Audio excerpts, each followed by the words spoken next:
Donc ça, c'est la première chose à faire. Je ne suis pas d'accord avec ce qu'on a fait au Tchad.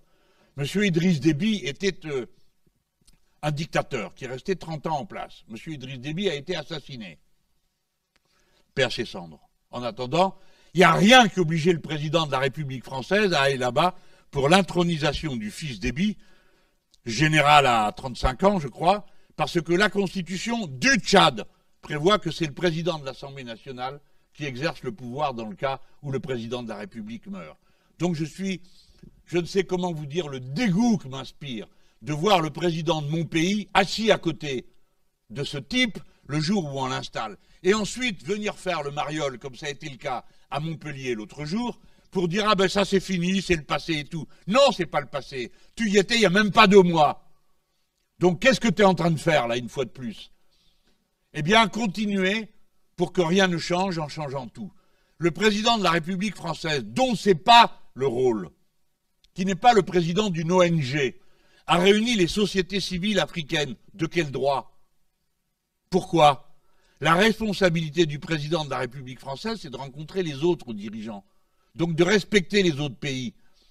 Et de ne pas être à géométrie variable, un jour je te respecte, le lendemain je te traite de tyran et je fais venir les populations de ton pays. Qui a choisi les participants du sommet de Montpellier? Pourquoi on fait ça? Quand on est le président de la République française, on s'inscrit dans les relations internationales. Évidemment, la difficulté vient du fait qu'un jour il reconnaît tel régime, le lendemain il pleure dessus, et ainsi de suite. Tout ce que je vous dis là est d'une extrême importance. Nous ne pouvons pas nous fâcher avec les peuples d'Afrique avec qui nous avons en commun la même langue. Et donc nous devons inventer et être les garants d'une francophonie des peuples. Donc mettre en commun ce que nous pouvons mettre en commun. J'achève là-dessus. L'Afrique ne doit pas se faire voler le XXIe siècle comme elle s'est fait voler. Le XXe par la colonisation et le XIXe par l'esclavage.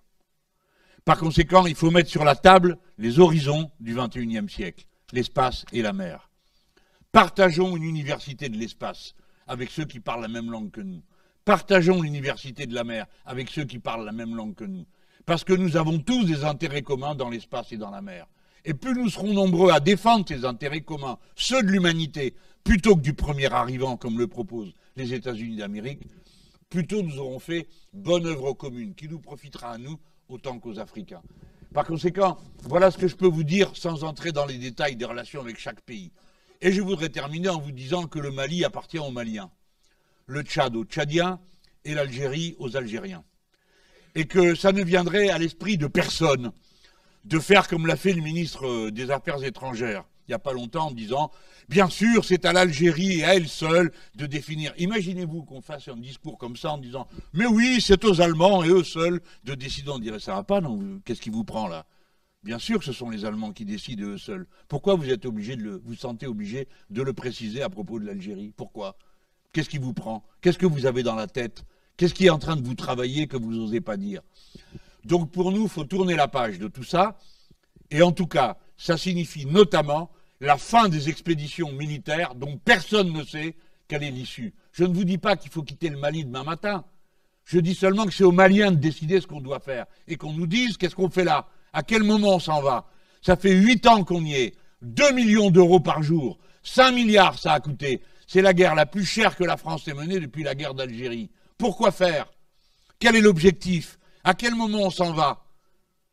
Est-ce qu'on va continuer à s'engueuler avec des gens qu'on prétend par ailleurs aider? Qu'est-ce que c'est que ce truc de putsch? On n'a rien à dire et tout d'un coup on se réveille parce qu'il a dit quelque chose, le Premier ministre, qui ne nous convenait pas. Je vous garantis qu'il faut maintenant qu'on dise à quelles conditions on s'en va. Parce que nous ne sommes pas chez nous au Mali. Le Mali appartient aux Maliens et nous, notre vocation est de rentrer chez nous. Ce n'est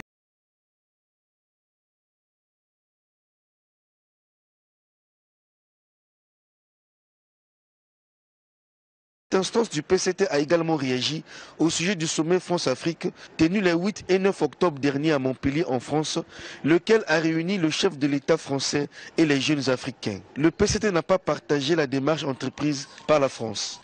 Le Parti congolais du travail, qui a suivi attentivement son déroulement, constate que l'innovation apportée à l'occasion de cette 28e édition du sommet France-Afrique, en réunissant le chef de l'État français face aux jeunes Africains, cooptés on ne sait de quelle manière, en l'absence de ses homologues africains, a suscité moult interprétations sur le continent africain et au sein de sa diaspora. Le secrétariat permanent constate toutefois que cette démarche a pour soubassement le déni de la légitimité des chefs d'État africains, pourtant investis par le suffrage universel, seule source de légitimité et de représentativité en démocratie. Les organes du PCT, les unions catégorielles, les militants et sympathisants ainsi que les autres forces vives de la nation ont été invités à la vigilance accrue face à ce que le PCT qualifie de complot.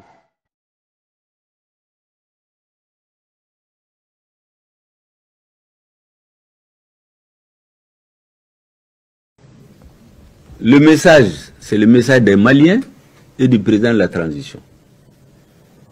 Le messager, c'est l'institution qui vient après le président. Le président et le premier ministre. Le président a envoyé le premier ministre, le messager, pour porter son message et le message du peuple malien. Il a été dit où? À la tribune des Nations Unies, où tout le monde regarde. Si on l'avait dit au Mali, on ne l'aurait pas vu à Genève. Mais là, toute la planète l'a vu. Les circonstances, c'est à l'Assemblée générale de l'ONU. Donc les 4 caractéristiques se sont trouvées en même temps. C'est pourquoi ce message est allé partout.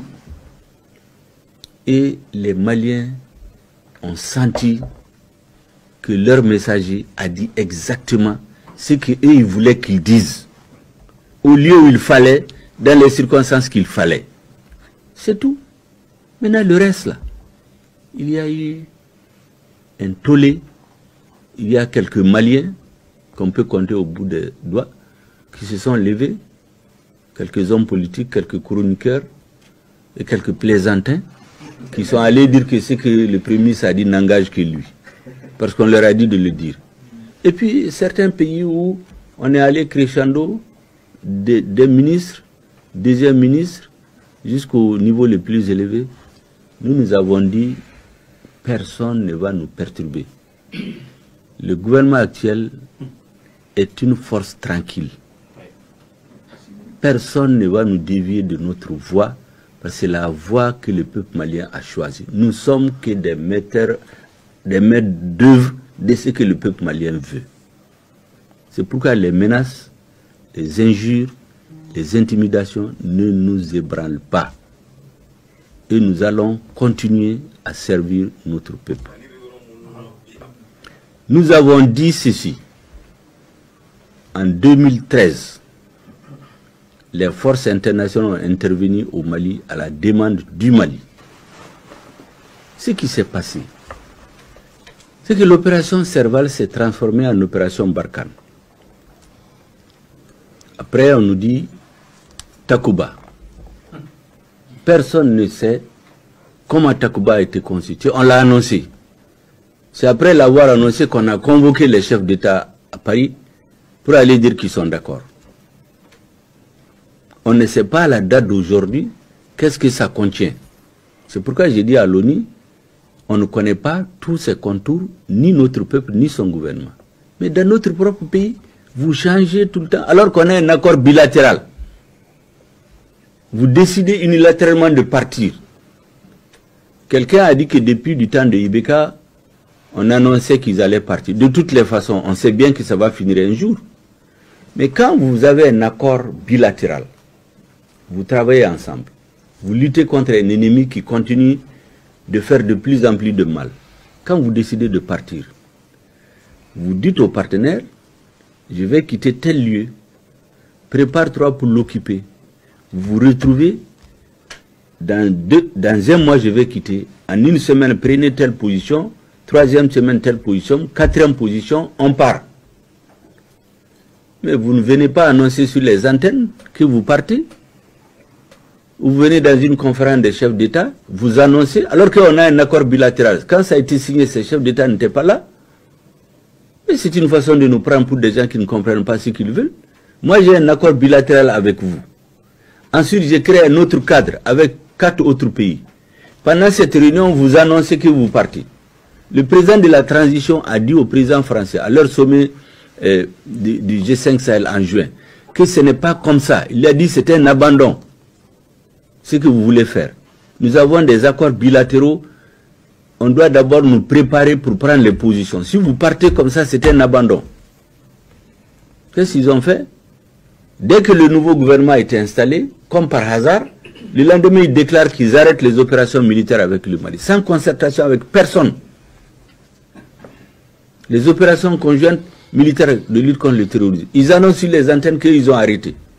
Ça, c'est pas de l'abandon. On ne nous a pas consultés. On ne nous a pas informés. Sans raison.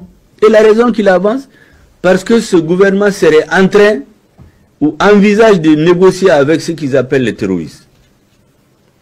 Mais nous avons dit, et on ne l'a pas caché, ce qu'on appelle les terroristes là, il y a du tout là-dedans. Il y a des jeunes qui sont allés là-bas par désespoir, exactement comme ceux qui vont se jeter à l'océan, à la mer Méditerranée. Il y a des jeunes qui vont là-bas comme ceux qui vont se donner un esclavage en Libye, à cause du désespoir, à cause du manque de perspective. Il y en a, c'est des déceptions, des frustrations. Peut-être il y en a, on a tué leur famille dans la guerre. Il n'y a pas de guerre propre souvent. Il y en a qu'on a pris de force pour les endoctriner. Il y en a qu'on a acheté.